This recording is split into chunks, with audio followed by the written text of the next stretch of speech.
بعد از نشر خلاصه پیشکی گروه تفتیشاتی اید به سقوط هواپیمای مالزی در فضای دونتسک، پرزیدنت اوکراین پیوتر پوروشنکو جلسه شورای ملی دفاع و امنیت را برگزار کرد.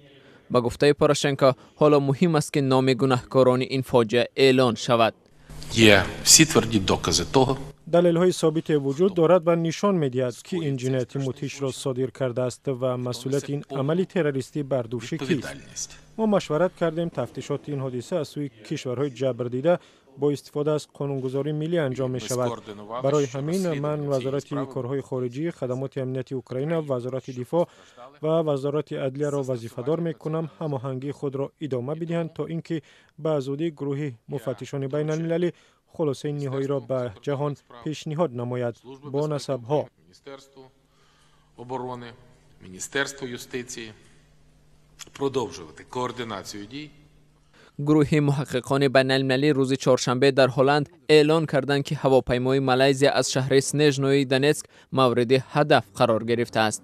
این منطقه تابستان سال 2014 تحت نظارت جدایی طلبان طرفدار روسیه قرار داشت.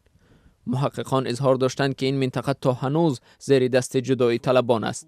به قول آنها موشک‌انداز بوک را از قلمرو روسیه به اوکراین آورده و بعد موشک‌اندازی به قلمرو آن کشور برگردانیدند. محققان در سقوط این هواپیما 100 نفر را مجرم می‌دانند. اسم آنها فعلا اعلان نمی شود، زیرا حالا باید مشخص شود که کدام از آنها همچون شاهد و کدام چون گناهکار خواهند گذشت. روسیه و جدایی خواهان دونتسک دست داشتن خود را در این فاجعه رد می‌کنند. آنها کار تفتیشات را غیر منصفانه ارزیابی کرده اوکراین را در روی پوش کردن اطلاع عیبدار می‌کنند.